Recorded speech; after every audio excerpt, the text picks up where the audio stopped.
Tua's a great leader. He's a competitor. He has that fire to him. He'll be a leader no matter where he goes, even when he comes in as a rookie. So they're getting a good player on their hands. They're going to get a competitor as well. A good offensive lineman who's smart. I got a high football IQ, a mauler in the run and pass game. I try to put people on the ground as much as I can.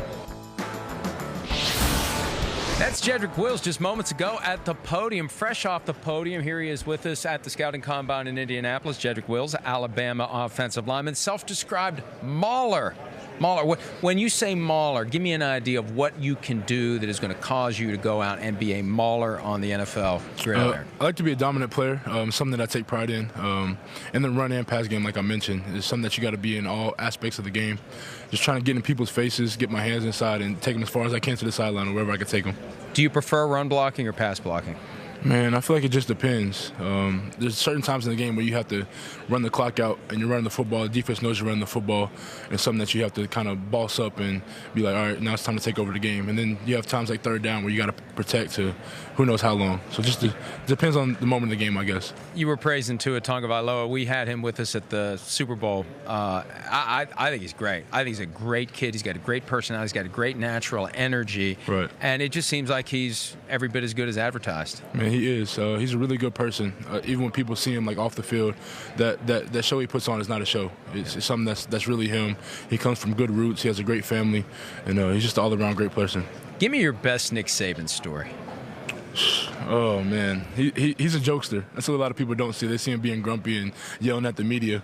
But he's a good person. I remember one day I was coming in at practice, and I had on like some pants that were like rolled up above my knees a little bit. And he asked if I was going swimming because I had on said they looked like swim trunks. I was like, what? He's a jokester. Now, what is it better to get praised by him or is it worse? I mean, what feels better? Getting that, well, let me say, I'm having a hard time here. We've been going, what's the stronger emotion for you? Thank you, Matt Casey. He saved me. We're only on live TV here. Right. Stronger emotion, feeling that praise from him or getting that criticism from him if he gets mad at you for something. Thank you again. Praise is always good, but I feel like if he's not getting on you doing something wrong, I see that with any coach. So if you're out there practicing day in and day out and he's not criticizing you, something that you're not doing right. Yeah. And I think it prepares you for the NFL. Most Having definitely. to deal with a guy like that who's been in the NFL as an assistant coach, as a head coach, and I don't think there's any coach in the NFL other than Bill Belichick who's as intense as Nick Saban. Right. He's very detail-oriented. He's a great coach. Like you said, he can be hard at times, but he comes to Alabama and treats you like a pro, something that he trains you to be day in and day out. It's something that we take pride in.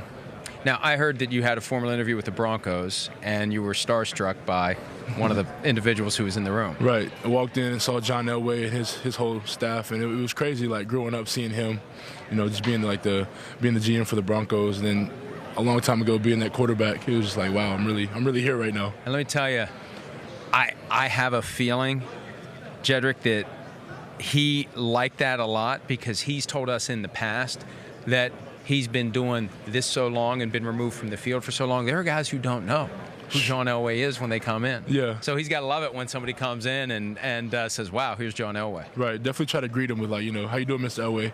I don't think you really like the Mr. too much, made him feel a little old. But just try to greet him and, let him know that, it's crazy that I'm here right now. What's this experience like when you're in the room with all those guys and they are scrutinizing everything you say, every move you make, every facial expression, everything, right, to try to see, is this guy somebody who's going to be part of our team? I mean, from your perspective, what goes on in your brain while you're trying to answer their questions in a way that you think is going to make them realize, yeah, I'd be a great addition to your roster?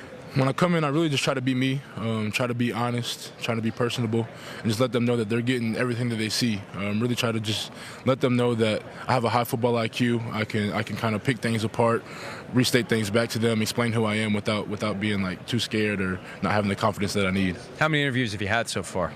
7 formal, and then we have the informal where they just kind of speed date us around.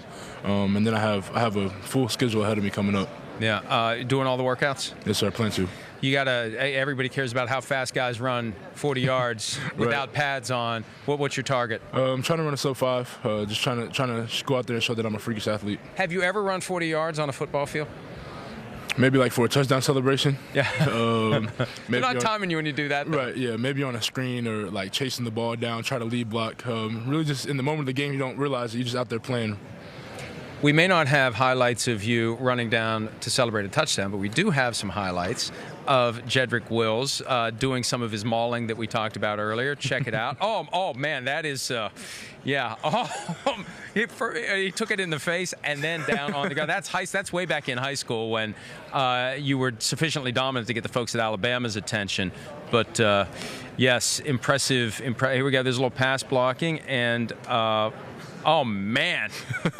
He may have never gotten up after that one. Oh, and hey, you know what? That extra little bit at the end, like a lot of guys would stop after the first one. You don't quit. You keep going after him all the way to the whistle, I assume. That's something you have to do to play in the box. That's why I love playing the game. You got to be aggressive. You got to have that mean streak in you to play offensive line, and it's something that I feel like I have.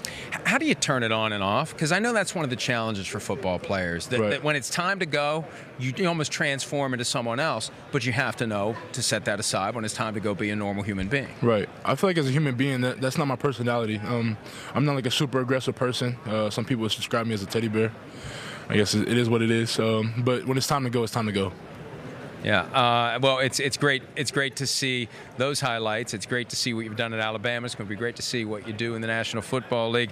Jedrick Wills, congratulations on your success, and we look forward to seeing what you do at the next level. Yes, sir. Thank you for having me. We'll have more Pro Football Talk live from the Indianapolis Scouting Combine right after this.